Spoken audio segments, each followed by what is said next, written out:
نحمده ونستعينه ونستغفره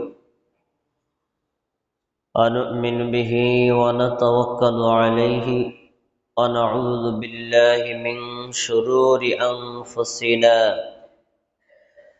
من يهد الله فلا مضل له ومن يضلله فلا هادي له وأشهد أن لا إله إلا الله وأشهد أن محمدًا عبده ورسوله فيا أيها المسلمون قال الله تبارك وتعالى في القرآن المجيد أعوذ بالله من الشيطان الرجيم بسم الله الرحمن الرحيم شهر رمضان الذي أنزل فيه القرآن هدى للناس وبينات من الهدى والفرقان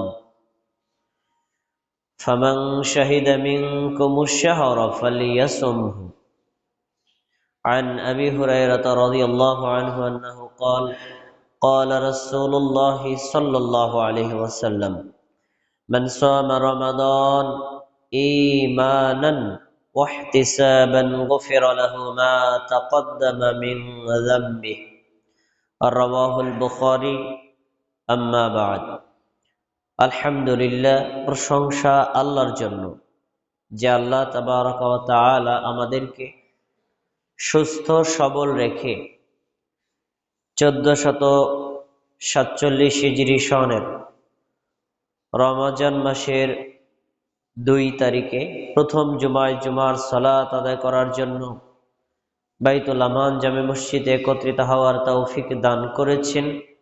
আল্লাহর নিকটে কৃতজ্ঞতা জানাচ্ছি আলহামদুলিল্লাহ। ভাইরা আমার, বছরে 12টি মাস, ইংরেজি অথবা আরবি অথবা বাংলা যে কোনো ক্যালেন্ডার হোক, বছরে 12 মাস হয়। 12 মাসের মধ্যে একজন মুমিনের জন্য, একজন মুসলিমের জন্য সবচাইতে দামি, গুরুত্বপূর্ণ, মর্যাদাবান মাস হলো রমাদান মাস। এই রমাদান মাসের আজকে আমরা 2য় দিন সিয়াম রাখছি। রমাদান আসলো, অতঃপর প্রবেশ করে 2 দিন হয়েও গেল, কিন্তু এই রমজান আসলে আমাদের জন্য কি কি আমল নিয়ে আসে তা কিন্তু আমরা অনেকেই জানি না। আর এটা না জানার কারণে রমাদান মাসের যে হক, এগুলো আদায় করতে ব্যর্থ হওয়ার কারণে রমাদান মাসের মাধ্যমে যে বান্দার পাপ ক্ষমা হয়, সেই সুসংবাদ থেকেও আমরা বঞ্চিত হই। তাই মাসটা প্রবেশ করার আগেই আমাদের জেনে রাখা দরকার এই মাসে আমাদের কি কি করণীয় আমল আছে। সেই আমলগুলো আমরা যদি সাধ্যমতো করতে পারি, তাহলে রমজান মাস আল্লাহ তাআলা আমাদেরকে যে পাপ ক্ষমার ব্যবস্থা রেখেছেন, নেকি অর্জনের অফুরন্ত ব্যবস্থা রেখেছেন, তা আমাদের প্রত্যেকের পক্ষে আদায় করা সম্ভব হবে। কোরআনুল কারীম এবং হাদিস যদি আপনি তালাশ করেন, রমজান মাস বলে অনেক আমল পাবেন, কিন্তু কিছু আমল আছে খুবই জরুরি এবং খুব পরিচিত, তা আমি আপনার সামনে নজরে পেশ করছি, তারপরে বিশ্লেষণ। রমাদান মাস আসলে একজন বান্দার কোরআন তেলাওয়াত করতে হয়। রমাদান মাস আসলে তারাবিহের সালাত আদায় করতে হয়। রমাদান মাস আসলে সাহারি খেতে হয়। রমাদান মাস আসলে সিয়াম রাখতে হয়। রমাদান মাস আসলে ইফতার খেতে হয়। রমাদান মাস আসলে বেশি বেশি দান সদকা করতে হয়। রমাদান মাস আসলে যাকাত আদায় করতে হয়। রমাদান মাস আসলে ইতিকাফ করতে হয়। রমাদান মাস আসলে লাইলাতুল কদর তালাশ করে ইবাদত করতে হয়। রমাদান মাস আসলে ফিতরা আদায় করতে হয়। রমাদান মাস আসলে বেশি বেশি তাওবা ইস্তেগফার করতে হয়। এই যে 11টি আমল আপনার সামনে আমি পেশ করলাম, কোনো একজন বান্দা বান্দি, কোনো একজন মুমিন নারী বা পুরুষ যদি এই 11টি কাজ আল্লাহর সন্তুষ্টির জন্য নেকির আশায় ঈমানের সাথে সুন্নাত সম্মতভাবে সম্পাদন করতে পারে, এই বান্দার জন্য, এই বান্দির জন্যই ঈদের দিন, ঈদের সালাতের শেষে আল্লাহ ফেরেশতাদের মাধ্যমে ঘোষণা দিয়ে থাকেন, আমি তোমাদের পাপ ক্ষমাও করলাম আর তোমাদেরকে জান্নাতও দিয়ে দিলাম। এখন ওই মহা সুসংবাদ যদি আমাদের অর্জন করতে হয়, এই 11টি আমল আমাদেরকে করতে হবে। আসুন এবার বিশ্লেষণ। আল্লাহ তাআলা সূরা বাকারার 185 নম্বর আয়াতে বলেছেন, শাহরু রমাদান আল্লাযী উনজিলা ফীহিল কুরআন। রমাদান মাস হলো এমন মাস যে মাসে কোরআন নাজিল করা হয়েছে। হুদাল লিন-নাসি ওয়া বায়্যিনাতিন মিনাল হুদা ওয়াল ফুরকান। কেন কোরআন নাজিল করা হয়েছে? কোনটা হক, কোনটা বাতিল, কোনটা গ্রহণযোগ্য, কোনটা গ্রহণযোগ্য না, কোনটা সত্য আর কোনটা মিথ্যা, তা স্পষ্ট করে বর্ণনা করে হলো কোরআন। আর এই কোরআন মানুষকে গোমরাহি থেকে হেদায়েতের দিকে নিয়ে আসে। আচ্ছা, আমরা 3টা তথ্য আয়াত থেকে বের করতে পারি। 1, আল্লাহ কোরআন নাজিল করেছেন রমজান মাসের মধ্যে। 2, কোরআন পড়লে মানুষ সত্য মিথ্যার পার্থক্য বুঝতে পারে। 3, কোরআন পড়লে মানুষ হেদায়েত গ্রহণ করতে পারে। আচ্ছা, এখন একটা প্রশ্ন থাকতে পারে, রাসূল সাল্লাল্লাহু আলাইহি ইসলামের জীবনে 40তম বয়স থেকে কোরআন নাজিল শুরু হয়েছে, 63তম বয়সে গিয়ে কোরআন নাজিল শেষ হয়েছে, 23 বছর সময় লাগছে। এইখানে তো বলা হলো রমজান মাসের মধ্যে নাজিল হয়েছে, এর অর্থ কি? আসলে এই আয়াত দ্বারা উদ্দেশ্য হলো আল্লাহ তাআলা সর্বপ্রথম আমাদের নবীর নিকটে জিবরাইলের মাধ্যমে হেরা গুহায় যে প্রথম 5টা আয়াত নাজিল করেছেন সূরা আলাকের, ওই মাসটা ছিল রমজান মাস এবং ওই রাতটা ছিল লাইলাতুল কদরের রাত। এখানে ওইটা বোঝানো হয়েছে। আচ্ছা, আমরা এখন যে কথা বুঝতে পারলাম, আল্লাহ তাআলা 12টা মাসের মধ্যে অন্য কোনো মাসে কোরআন নাজিলের সূচনা না করে রমজান মাসে কেন করেছেন? এই যে খুতবার মধ্যে কোনো কথা বলা যাবে না, কোনো কথা বলা যাবে না তো। কেন নাজিল করেছেন? এর কারণ বাকি 11 মাসের চাইতে রমজান মাসের মান মর্যাদা বেশি। এখন দেখেন, রমজান মাসের যে মান মর্যাদা বাড়লো, তার একটা চেইন অফ কমান্ড আছে, একটা সূত্র আছে। কি? সর্বশ্রেষ্ঠ আসমানি কিতাব আল্লাহ নাজিল করেছেন সর্বশ্রেষ্ঠ নবী মুহাম্মদ সাল্লাল্লাহু আলাইহি ওয়াসাল্লামের উপর। তাহলে কোরআনের কারণে মুহাম্মদ সাল্লাল্লাহু আলাইহি ওয়াসাল্লামের মর্যাদা বাড়লো, আর এটা তিনি পাঠিয়ে দিলেন উম্মতে মুহাম্মাদির কাছে। এই জন্য অন্যান্য উম্মতের উপর উম্মতের মর্যাদা বেশি। 12 মাসের মধ্যে আল্লাহ নাজিল করেছেন কোরআন রমজান মাসের মধ্যে, তাহলে বাকি 11 মাসের চাইতে রমজান মাসের মর্যাদা বেশি। সারা বছরে 354টা রাত হয়, অন্যান্য রাতে আল্লাহ কোরআন নাজিল না করে নাজিল করেছেন কোন রাতে? কদরের রাতে। কেন? এই কোরআনের কারণে কদরের মান মর্যাদা বেশি। এক কথায় সব কিছুর মান এবং মর্যাদার সাথে কোরআনের সম্পর্ক আছে না নাই? আছে। এই জন্য এই রমাদান মাসে যদি আপনি মান মর্যাদা নেকি বেশি হাসিল করতে চান, কোরআন হবে আপনার 1 নম্বর সঙ্গী। তাই আমরা এই মাসে কোরআন বেশি বেশি তেলাওয়াত করব। 2 নম্বর, তারাবিহের সালাত আদায় করা। তারাবিহ এটা হলো বিশ্রামের সালাত। বাঙালিরা বানাই নিচ্ছে তারাবি মানে তাড়াতাড়ির নামাজ। ফরজ নামাজ এশা নামাজ পড়েছেন ইমাম সাহেব ঠান্ডা মাথায়, সুন্নাত 2 রাকাত পড়লেন ঠান্ডা মাথায়, তারাবি এত দ্রুত শুরু করছেন, মানে এখন আমরা বুঝে নিছি তারাবি মানি হলো তাড়াতাড়ির নামাজ। অথচ তারাবি হলো বিশ্রামের নামাজ, শান্ত শিষ্টভাবে পড়ার মতো নামাজ। এই তারাবির নামাজেরই আরেক নাম হলো তাহাজ্জুদ বা কিয়ামুল লাইল বা কিয়ামে রমাদান। সারা বছর যে তাহাজ্জুদ সালাত আদায় করেন, রমজান মাসে ওই সালাতের নাম কিয়ামে রমাদান বা তারাবি। এখন সারা বছরে পড়েন অথবা রমজান মাসের মধ্যেই পড়েন, তারাবিহের সালাতটা আপনাকে আদায় করতে হবে রাসূলের দেখানো নিয়ম অনুযায়ী 2টা শর্ত সাপেক্ষে। যেই 2টা শর্ত রাসূলের স্ত্রী আয়েশা রাদিয়াল্লাহু তাআলা আনহা বলছেন, আমি নিজে দেখেছি আল্লাহ নবী সাল্লাল্লাহু আলাইহি সাল্লামকে সালাত আদায় করতে। তাকে দেখেছি রমজান মাসের ভিতরে হোক অথবা বাইরে হোক, তিনি 11 রাকাতের বেশি পড়তেন না।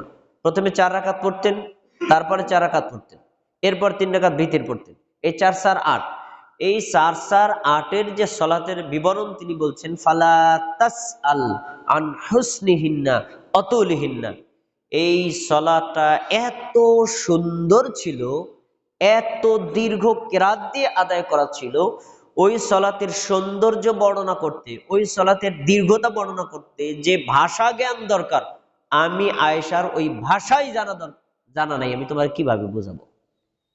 তাহলে রাসূলের সালাতটা কি দীর্ঘ কেরাত দিয়ে ছিল না তাড়াহুড়া করে শর্ট ছিল? দীর্ঘ কেরাত দিয়ে। আমাদের দেশে তারাবির নামাজের সাথে কোনো মিল নাই। 2 নম্বর, রাসূল সাল্লাল্লাহু আলাইহি সাল্লামের সালাতটা কি সুন্দর ছিল না অসুন্দর ছিল? সুন্দর মানে কি? ধীর স্থিরভাবে, শান্তশিষ্টভাবে, মনোযোগের সাথে আপনি যে ইবাদত করছেন এটা বোঝা যাবে। বদলা দিচ্ছেন, কামলা দিচ্ছেন বা বেগার দিচ্ছেন এমন যেন বোঝা না যায়। আপনি ইবাদত করছেন, শান্তশিষ্টভাবে আদায় করতে হবে। এজন্য আমরা তারাবির সালাত যদি কেউ 20 রাকাত পড়ে তাকে মানা করি না। 20 রাকাত কেন, 40 রাকাত পড়েন, নামাজটা ঠান্ডা মাথায় পড়েন। 40 রাকাত পড়েন, নামাজ ঠান্ডা মাথায় পড়েন।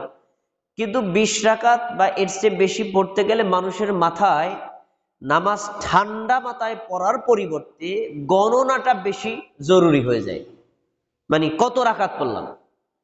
এজন্য আমরা বলি 20 রাকাত কেন, একজন ব্যক্তি যদি 2 রাকাত পড়ে কিন্তু শান্তশিষ্টভাবে দীর্ঘ কেরাত দিয়ে পড়ে, তাহলে এই সালাত 2 রাকাত পড়লেও নেকি বেশি 20 রাকাতের চাইতে। আর তাড়াহুড়া করে 50 রাকাত পড়লেও বেশি নেকি পাওয়া যাবে না, কারণ তারাবির নামাজটাই হলো শান্তশিষ্ট নামাজ। 3, সাহারি খাওয়া।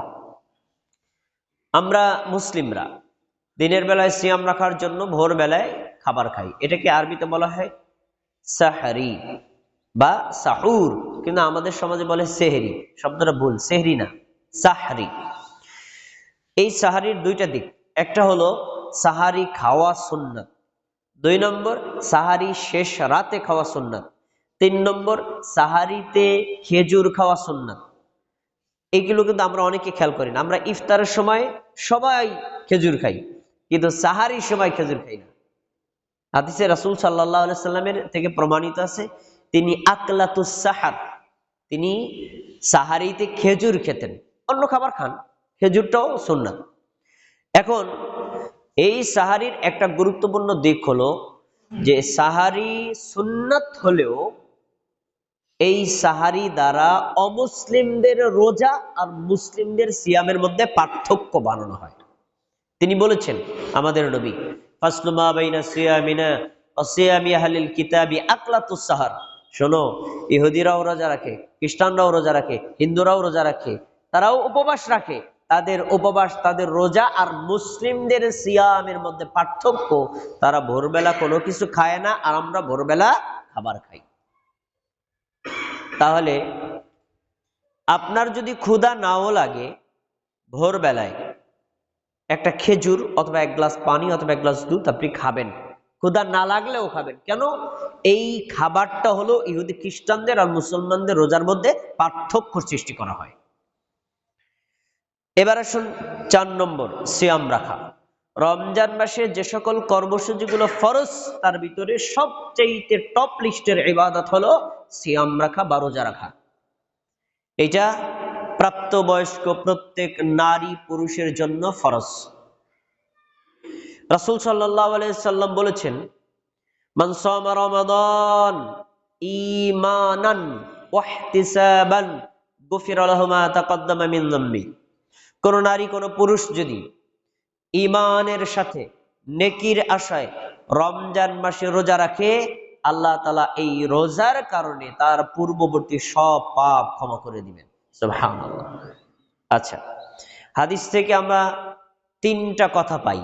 1, রোজা রাখতে হবে ঈমানের সাথে, ঈমান না থাকলে রোজার কোনো মূল্য নাই। 2, রোজা রাখতে হবে আল্লাহকে খুশি করার জন্য নেকির আশায়, সমাজকে দেখানো, মানুষকে দেখানো, মানুষের প্রশংসা কুরানো, অথবা মানুষ আমার নিন্দা করবে তার থেকে বাঁচা, এজন্য না, একমাত্র আল্লাহর জন্য। 2টা শর্ত।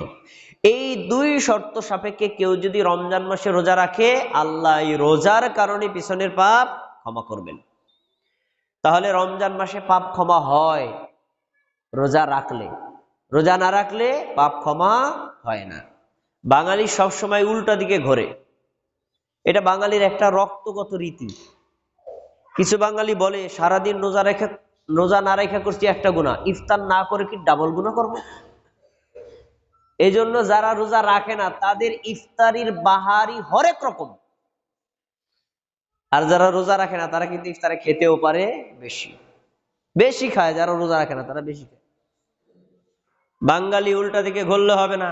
ইফতার ওই মুমিনের জন্য যে রোজা রেখেছে, ইফতার ওই নারীর জন্য, ওই পুরুষের জন্য যে রোজা রেখেছে।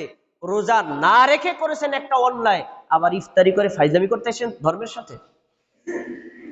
কোন লোক ওজোর কারণে রোজা রাখে নাই, সে ইফতার করলেন নাকি পেতে পারে, ভিন্ন কথা। আপনার কোনো ওজন নাই, সারাদিন একবার বিড়িতে টান মারতে পারেন না দিকে আপনি রোজা ছেড়ে দিবেন আর আমার ইফতারও করতে আসবেন, এরকম ধর্মের সাথে ইয়ার কি ইসলামে গ্রহণযোগ্য নয়। আল্লাহ তাআলা কি বলেছেন?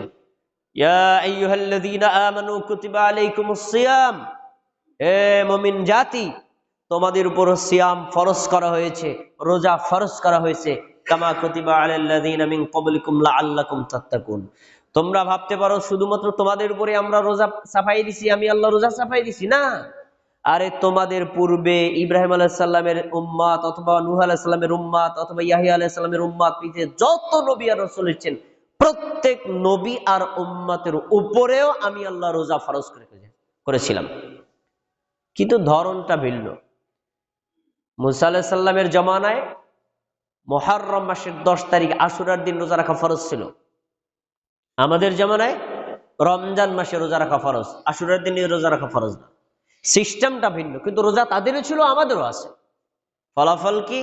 লাআল্লাকুম তাত্তাকুন। তোমরা যদি রোজা রাখো আল্লাহকে ভয় করা শিখবা, আল্লাহকে তোমরা ভয় করতে জানবা, তাকওয়া তোমাদের অর্জন হবে। প্রমাণ কি? রোজা রাখলে মানুষ ভয় শিখে কিভাবে? দিনের বেলায় অনেক সময় আমরা ঘরে থাকি, কোনো লোক ঘরের মধ্যে থাকে না, ইচ্ছা করলে তো এক ঢোক পানি আমরা পান করতে পারি, কিন্তু করি না কেন? এ কথা জানি, কেউ না দেখলেও দেখে আল্লাহ। তো এই রোজা আমাদেরকে এই শিক্ষা দিচ্ছে যে আল্লাহর ভয়ে আমি দিনের বেলায় মানুষ না দেখলেও পানি পান করলাম না, খাবার খেলাম না, ওই আল্লাহর ভয়ে চুরি ডাকাতি অথবা ওজনে কম দেওয়া, ও খাবারের মধ্যে ভেজাল দেওয়া অথবা অন্য কোনো মানুষকে ঠকানো, এগুলো সব ছেড়ে দিতে হবে এক আল্লাহর ভয়ে। রোজা থেকেই তাকওয়া মানুষ শিক্ষা নেবে, এটা হলো রোজার উপকার। তাহলে আমরা রমাদান মাসে অবশ্যই 4 নম্বর আমল, কারো যদি ওজর না থাকে রোজা রাখবো। ওজরটা কি? সারাদিন একবার বিড়ি টান না মারলে মাথা ঠিক থাকে না, এটা কি ওজর? না। ওজরটা হলো একজন মা একজন বোনের আল্লাহ তাআলা শারীরিকভাবে মাসে কিছুদিন অসুস্থ রাখেন, এই কয়টা দিন তিনি রোজা ভেঙে ফেলবেন, তার কোনো গুনাহ হবে না, পরে এই রোজাগুলো কাজা করে দিবেন, এটা হলো ওজর। ওজরটা কি? ডাক্তার বলেছে আপনি যদি রোজা রাখেন তাহলে আপনার মৃত্যুর আশঙ্কা আছে। ডাক্তার বলেছে আপনি যে রোজা রেখেছেন, রোজা রাখলে যেই চিকিৎসা চলছে তাতে আপনার রোগ ভালো হবে না, রোগ আরো বেড়ে যেতে পারে, আপনি রোজা ছেড়ে দেন।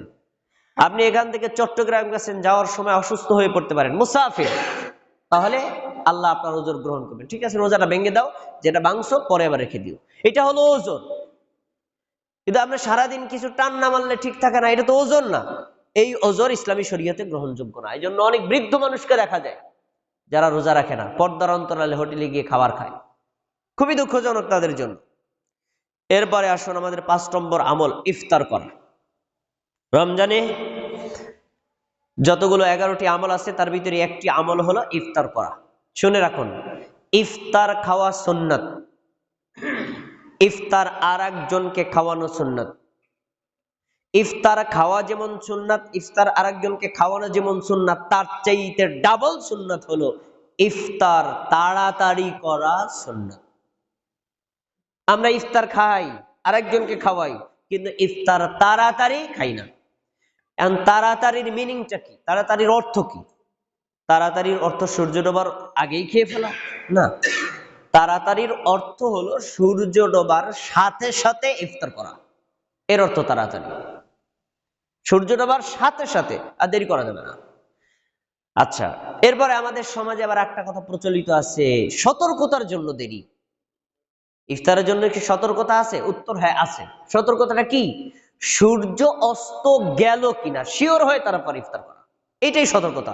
কিন্তু সূর্য অস্ত যাওয়ার পরে না, আরেকটু অন্ধকার হবে, রোজার একটু শক্ত করে নি, কেবল ঢিল ডাল আছে তো শক্ত করে নি, বা আজানটা দেব, এই অপেক্ষা করা বিদআত। এই জন্য যারা ইফতার করেন মনে রাখবেন, সূর্য অস্ত যাওয়ার পরে আর 1 সেকেন্ড অপেক্ষা করা যাবে না, সাথে সাথে ইফতার করতে হবে। এটা রাসূলের সুন্নাত, এবং ইফতার করার চাইতে বেশি গুরুত্বপূর্ণ সুন্নাত। কেন এই কথাটাকে হাইলাইট করছি দেখেন, ইফতার করলে সারা পৃথিবীর মুসলমানদের কল্যাণ হবে কোনো হাদিস নেই। খেয়াল করে শুনতে হবে কথাটা। ইফতার করলে মুসলিম জাতি বিজয়ী হবে কোনো হাদিস নেই, কিন্তু ইফতার তাড়াতাড়ি করলে মুসলিম জাতির কল্যাণ হবে, মুসলিমদের ইসলামকে বিজয় করা হবে, হাদিস আছে। তাহলে ইফতারের চাইতে ইফতার তাড়াতাড়ি করার গুরুত্ব বেশি। আর আমরা ঢিলামি দেই ওই জায়গায়। ঢিলামিটা কিসের জন্য? এই মেয়ে তুমি তাড়াতাড়ি ইফতার করলে, এখন তো আজানই দেয় নাই। আরে ভাই, ইফতারের সম্পর্ক আজানের সাথে না, ইফতারের সম্পর্ক সূর্য অস্ত যাওয়ার সাথে, সূর্য ডোবার সাথে। হাদিস রাসূল সাল্লাল্লাহু আলাইহি সাল্লামের জামানায় সাহাবীদেরকে তিনি বলছেন, অগাবাতিশ শামসু ফাকাদ আফতারা সাইম। সূর্য পূর্ব দিক থেকে যখন আসে, পশ্চিম থেকে যখন ডোবে, সূর্যের গোলাকার গোল আকৃতির লাল চিহ্ন যে আটা আছে, এটা ডুবে যাওয়ার সাথে সাথে ফাকাদ আফতারা সাইম, রোজাদার তখনই ইফতার করবে, আর দেরি করা যাবে না। এটাই হলো ইফতারের সঠিক সময়। নবী সাল্লাল্লাহু আলাইহি ওয়াসাল্লাম বলেছেন, লা ইয়াজালুন নাসু বিখাইরিন মা আজ্জালুল ফিতরা। যতদিন পর্যন্ত মুমিন জাতি, মুসলিম জাতি তাড়াতাড়ি ইফতার করবে, ততদিন পর্যন্ত মুসলিম জাতির কল্যাণ হবে। আর যদি দেরি করে, পুরো মুসলিম জাতির অকল্যাণ হবে। একটা সুন্নাহ ছেড়ে দেওয়ার কারণে তার প্রভাব পুরো বিশ্বব্যাপী। তারপরে তিনি বলেছেন, লা ইয়াজালুদ দীনু যাহিরান মা আজ্জালান নাসুল ফিতরা। মুসলিম জাতি যতদিন তাড়াতাড়ি ইফতার করবে, ততদিন পর্যন্ত অন্য যত ধর্ম আছে সব ধর্মের উপর ইসলাম শক্তিশালী থাকবে। যখনই মুসলমানরা দেরি করে ইফতার করবে, অন্য ধর্ম শক্তিশালী হয়ে যাবে। এবার আপনাদের যদি প্রশ্ন করি, বর্তমানে সবচেয়ে ক্ষমতাধর ধর্মের নাম কি? খ্রিস্টান। মুসলিম অপদস্থ হলে কেন? ইসলাম ধর্ম অপদস্থ হলে কেন? দেরি করেছে ইফতার, এই জন্য। দেখেছেন একটা সুন্নাত আমলের প্রভাব কত বেশি। রাসূলের জামানায়, আবু বকর ওমর রাদিয়াল্লাহু তাআলা আনহুর জামানায় ইসলাম ছিল সারা পৃথিবীব্যাপী সবচেয়ে বেশি প্রভাবশালী ধর্ম। কেন? ইফতার তাড়াতাড়ি করতেন তাই। আমরা তো মনে করি ভাই 5 মিনিট দেরি হলে সমস্যাটা কি? মানুষকে না খাই মরে যাবে। সমস্যা এই জায়গায়, দেখছেন কোথায়? আপনি তো বুঝতে পারেন নাই সুন্নাতের বাইরে গেলে ক্ষতিটা কত বেশি। আরো ক্ষতি শুনবেন, লিআন্নাল ইয়াহুদা ওয়ান নাসারা ইয়াখিরুন। মুসলিম জাতি শোনো, তুমি যদি দেরি করে ইফতার করো, তোমার ইফতার হবে ইহুদির মতো, তোমার ইফতার হবে খ্রিস্টানদের মতো। এন্ড তুমি কি চাও তুমি ইহুদির মতো হও? তুমি কি চাও তুমি খ্রিস্টানদের মতো হও? তাহলে তাড়াতাড়ি ইফতার করো। আমাদেরকে তো অনেক সময় মানে গলার জোরে বলে ওরা ইহুদি খ্রিস্টানদের দালাল। আর ইহুদি খ্রিস্টানদের দালাল, দালাল ইংরেজি শব্দ, যার অর্থ হলো, ইংরেজি বলা হয় এজেন্ট, তাই না? আচ্ছা, এজেন্ট, এজেন্ট কে? এজেন্ট হলো যে যার কর্মসূচি পালন করে, সেই হলো এজেন্ট। বিকাশের এজেন্ট নম্বর আছে না? মানে বিকাশ কোম্পানি থেকে আপনি আপনার সিমটাকে বিকাশ করাইয়া তারপরে এবার বিকাশের টাকা তোলেন, আবার ট্রান্সফার করেন, আপনি হলেন এজেন্ট, তাই না? তাই ওই বিকাশের কর্মসূচি পালন করে যে সে হলো এজেন্ট। এজেন্টকে আমাদেরকে যে আপনারা বলেন আমরা ইহুদি খ্রিস্টানদের এজেন্ট, প্রকৃত এজেন্ট তো আপনি, কারণ আপনি দেরি করে ইফতার করলেন, কারণ আপনার কাজই তো ইহুদির মতো হলো। এই জন্য আমলটা ছোট হলেও তার প্রভাব কিন্তু অনেক বেশি, এটাকে কোনোভাবে অবহেলা করা যাবে না। আজকে মাদারীপুরের সূর্য অস্তের সময় হলো 5টা 58 মিনিটে, 58তেই ইফতার করতে হবে, 59 পর্যন্ত অপেক্ষা করা যাবে না। এটা ইসলামী শরীয়ত। তারপরে আসুন 6 নম্বর হলো রমজান মাসে বেশি বেশি দান সদকা করা। দান করা এটা সারা বছরের জন্য মুসলিমের কর্মসূচি, কিন্তু রমজান মাস আসলে তার দানের গতি বাড়বে। হাদিস রাসূল সাল্লাল্লাহু আলাইহি ওয়াসাল্লামের সাহাবী আব্দুল্লাহ ইবনে আব্বাস রাদিয়াল্লাহু আনহু বলেন, কানান নবী সাল্লাল্লাহু আলাইহি ওয়াসাল্লাম আজওয়াদান নাস বিল খায়র, আমাদের নবী ছিলেন পৃথিবীতে যত মানুষ আছে তার ভিতরে সবচেয়ে বেশি দানশীল। এত দান তিনি করতেন, অন্য কোন মানুষ তত দান করতেন। তার ঘরে কোনো জিনিসই সঞ্চিত সেভিংস ছিল না, থাকলে ওটা দিয়ে দিতেন, এত বড় দানশীল ছিলেন। এই আব্দুল্লাহ ইবনে আব্বাস রাদিয়াল্লাহু আনহু বলেন, ফাইদা লাকিয়া ফাইদা দাখালা রমাদান, যখন রমজান মাস আসতো, রমজানে চাঁদ দেখা যাইতো, তখন জিবরাইল সকাল বিকাল তার সাথে সাক্ষাৎ করতেন। সকালে এসে কোরআন একবার শোনাতেন, বিকেলে একবার কোরআন শোনাতেন। এই যে জিবরাইল সকাল বিকাল সাক্ষাৎ করত, এই সময়টাতে আমাদের নবীর দানের পরিমাণ এত বাড়তো, কানা মির রিহিল মুরসালা, আরে তুফানের বাতাসের গতির চাইতো নবীর দানের গতি বেড়ে যেত। সুবহানাল্লাহ। এই হাদিস যদি আমরা বাংলায় বুঝাইতে চাই তাহলে এভাবে বুঝার লাগে, রমজান মাসে 1 টাকা দান করলে, রমজান মাসের বাইরে 1 টাকা দান করলে রমজান মাসে কমপক্ষে 10,000 টাকা, এর নিচে হয় না দৈনিক। তা আমরা আসলে ওই পরিমাণে বাড়াই না। আর আমাদের তো এমনি একটু কৃপণতা অভ্যাস আছে। এই যে বাইতুল আমান মসজিদ চলছে, মুসল্লিরা আসে যায় কিন্তু জীবনে খোঁজও লয় না। ইমাম সাহেব আসে যায়, তার খরচ কি দেওয়া হয় নাকি জিজ্ঞেস করে না। তারা ভাবে কি হানাফিদের মতো ধৈর্য চাপাই, তারপর ভাই আপনারা 10,000 টাকা দিয়ে যান, মানে লজ্জা দিয়া নেওয়া। এটা কি ইসলামী শরীয়তের বিধান? না। আপনার পরিবার যেমন একটা পার্ট, বাইতুল আমানটাও তো পরিবারের একটা অংশ। আপনার পরিবারে যেমন আপনি অর্থ খরচ করেন, খোঁজ খবর রাখেন, মসজিদটা একটু খোঁজ খবর আপনার রাখা দরকার না? এটাও তো দাওয়ার একটা অংশ। এজন্য রমাদান মাসে অবশ্যই আপনারা বেশি বেশি দান করবেন, এটা রমজান মাসের একটা অন্যতম কর্মসূচি। আজকে জুমার সালাতে আসছেন, অন্যান্য জুমার সালাতে যদি 50 টাকা দেন, আজকে কমপক্ষে 500 টাকা দেওয়া উচিত। রাসূলের হাদিস অনুযায়ী বলছি, আপনি সাধ্য না হলে কম দেন, হাদিস অনুযায়ী বলছি রমজান মাসের দানটা আপনাকে এরকম বাড়াতে হবে। এটা ইসলামী শরীয়তের একটি রমজান মাসের আমল। যাদের সম্পদে জাকাত হয়েছে, সারা বছরে যে কোনো সময় জাকাত দেওয়া যায়, কিন্তু অন্যান্য বছরে তো আমরা আসলে মাস হিসাব রাখতে পারি না, রমজান মাসটা সবার মনে থাকে। তাই আমাদের প্রত্যেকের উচিত রমজান মাসে জাকাতটা দেওয়া। তাতে কি হয়, আবার আগামী বছর রমজান মাসে দিব, হিসাব থাকে।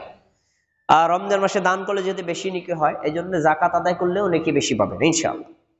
8 নম্বর হলো ইতিকাফ করা।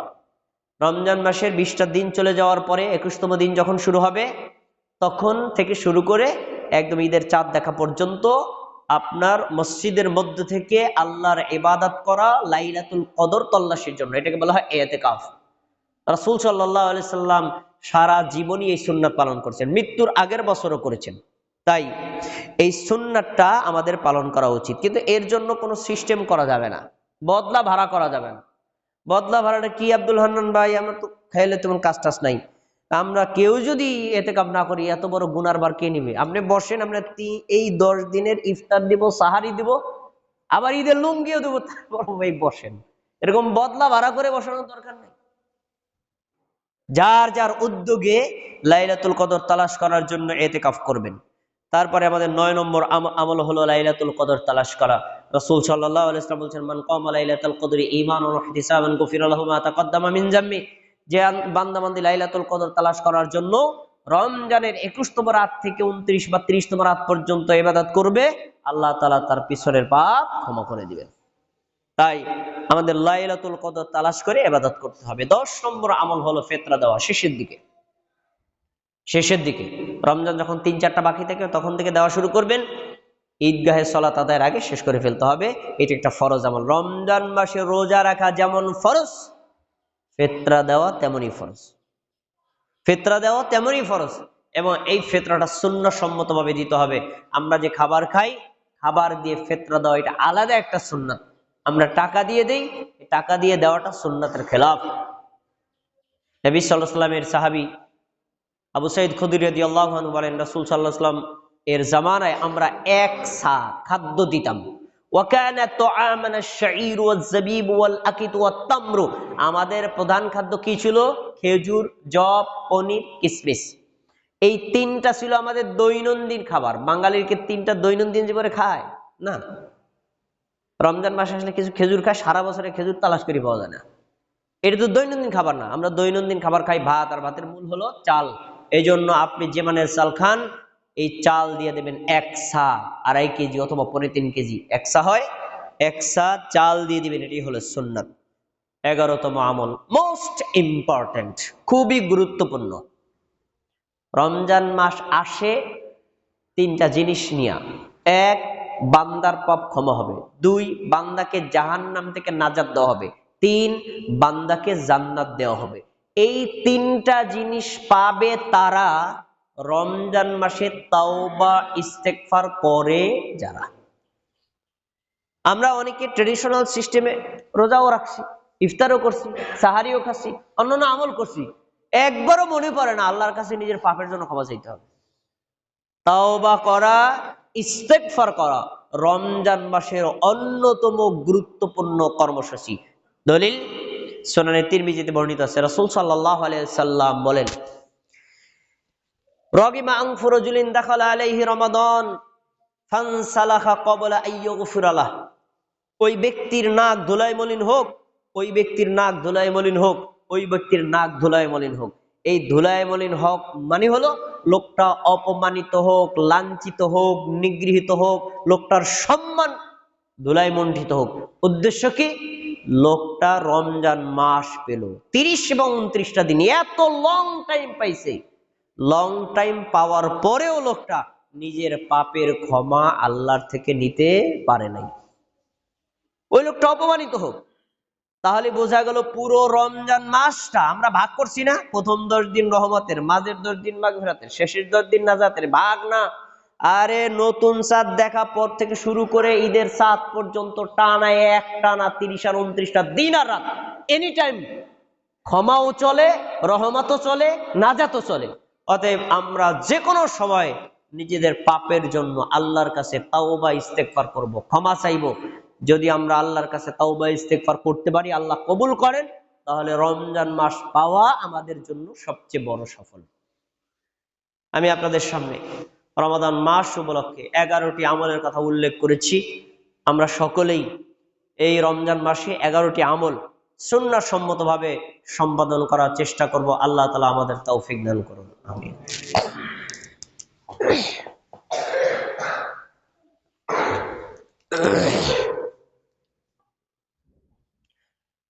ইন্নাল হামদালিল্লাহ নাহমাদুহু ওয়া নাস্তাঈনুহু ওয়া নাস্তাগফিরুহু ওয়া নু'মিনু বিহি ওয়া নাতাওয়াক্কালু আলাইহি ওয়া নাউযু বিল্লাহি মিন শুরুরি আনফুসিনা মান ইয়াহদিল্লাহু ফালা মুদিল্লা লাহু ওয়া মান ইউদ্লিলহু ফালা হাদিয়া লাহু ওয়া আশহাদু আল লা ইলাহা ইল্লাল্লাহ ওয়া আশহাদু আন্না মুহাম্মাদান আবদুহু ওয়া রাসূলুহু। ফায়া আইয়ুহাল মুমিনুন, قال الله تبارك وتعالى في القرآن المجيد: أعوذ بالله من الشيطان الرجيم، بسم الله الرحمن الرحيم، إن الله وملائكته يصلون على النبي يا أيها الذين آمنوا صلوا عليه وسلموا تسليما اللهم صل على محمد وعلى آل محمد كما صليت على إبراهيم وعلى آل إبراهيم إنك حميد مجيد اللهم بارك على محمد وعلى آل محمد كما باركت على إبراهيم وعلى آل إبراهيم إنك حميد مجيد وارض اللهم عن الصحابة أجمعين خصوصا منهم الخلفاء الراشدين منهم أبي بكر عمر وعثمان وعلي رضي الله تعالى عنهم وعن التابعين ومن تبعهم إلى يوم الدين اللهم إنا نسألك الجنة ونعوذ بك من النار। সম্মানিত মুমিন ভাইরা, রমাদান মাস আসছে, আমরা ওই 11টা আমল প্রত্যেকেই সাধ্যমতো করব। এই আমলগুলো করার পাশাপাশি আমাদেরকে দুটো বিষয় সবসময় স্মরণ রাখতে হবে, এটা শুধু রমজান মাসের মধ্যে না, বাইরেও। যে অবশ্যই আমরা আমাদের ঈমানটাকে বিশুদ্ধ করে নিব, ঈমানের সাথে কখনো শিরক এবং কুফর মিশ্রিত করা যাবে না। 2 নম্বর, আমরা যে আমলগুলো করি ফরজ বা ওয়াজিব সুন্নাত মুস্তাহাব আমল, প্রত্যেকটা আমলেই নবীর সুন্নাত তরিকা অনুযায়ী করব, তরিকার বাইরে করা যাবে না। যদি আপনি আপনার ঈমানটাকে ঠিক না রাখেন, আপনি বেদাত থেকে বিরত না রাখেন, এই রমজান মাস পাওয়ার পরেও কিন্তু আপনি আমল করলেও আমল কবুল হবে না। তার ভিতরে একটা দলিল হলো রাসূল সাল্লাল্লাহু আলাইহি ওয়াসাল্লাম হাদিসটা সিয়ামের ব্যাপারে বলেছেন, তারাবিহের ব্যাপারে বলেছেন, লাইলাতুল কদরের সালাতের ব্যাপারে বলেছেন। তিনটার ব্যাপারে বলেছেন যেই লোকটা ঈমানের সাথে নেকির আশায় তারাবির নামাজ পড়বে, আবার যেই লোকটা ঈমানের সাথে নেকির আশায় রমজানের রোজা রাখবে, যেই লোকটা ঈমানের সাথে নেকির আশায় কদরের সালাত আদায় করবে। দেখেন প্রত্যেকটা আমলের ক্ষেত্রে তিনি ঈমানকে শর্ত করছেন আর নেকির আশা শর্ত করছেন। তাহলে বোঝা যাচ্ছে আপনার যদি ঈমানের ভিতরে কোনো শিরিক থাকে, রমজান মাসে ফরজ নফল কোনো আমল কবুল হবে না। এটা কি গুরুত্বপূর্ণ বিষয়। এই জন্য আপনারা যাবতীয় শিরিককে বর্জন করবেন, শিরিক থেকে তাওবা করবেন। আর 2 নম্বর যেটা পাওয়া গেল যে আমরা অনেক সময় দাড়ি পাকিয়ে গেছে, বৃদ্ধ হয়ে গেছি, ছোটবেলা থেকে রোজা রাখার অভ্যাস নাই, এখন সমাজের মানুষ রোজা না রাখলে কি হবে, তখন সমাজকে দেখানোর জন্য, সমাজের ঠোঁট বন্ধ করার জন্য ইবাদত করি, রোজা রাখি। তাদেরকে অনুরোধ করছি, আপনি তো সারাদিন নাকি রোজাটা রাখেন, কিন্তু নিয়তটারে চেঞ্জ করেন। আপনি যে সমাজের মানুষ নিন্দা করবে, সমাজ আমাকে অপমান করবে, ওই দৃষ্টিভঙ্গি নিয়ে রোজা রাখেন, আপনি কিন্তু সারাদিন রোজা রেখেও কোনো নেকি পাবেন না, কারণ আল্লাহর জন্য করেন নাই। এই জন্য নিয়তটাকে অবশ্যই আমাদের খালেজ করে নিতে হবে। আর 3 নম্বর বিষয় হলো অবশ্যই যত আমলগুলো করেন সুন্নাত তরিকা অনুযায়ী করবেন, বেদাতের সাথে আপোষ করা যাবে না। একটা দৃষ্টান্ত আমি আপনাকে দিচ্ছি। রাসূল সাল্লাল্লাহু আলাইহি ওয়াসাল্লাম, আবু বকর, ওমর এবং ওসমান, আলী, 4 খলিফা আর আমাদের নবী, এই 5 জন ব্যক্তির জামানায় সাহাবায়ে কেরাম এবং আমাদের নবী খাদ্য বস্তু দিয়ে ফিতরা দিতেন। যখন 5ম খলিফা মুআবিয়া রাদিয়াল্লাহু তাআলা আনহু হলেন, তিনি মদিনার মসজিদে এসে বললেন, শোনো, আমি তো সিরিয়ায় থাকি, তোমরা মদিনায় থাকো। সিরিয়ায় গম পাওয়া যায় আর মদিনায় খেজুর পাওয়া যায়।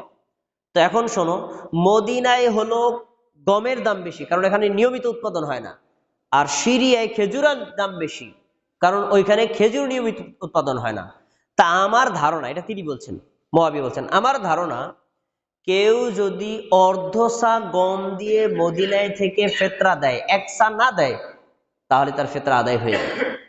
কথাটা খেয়াল করে শুনতে হবে।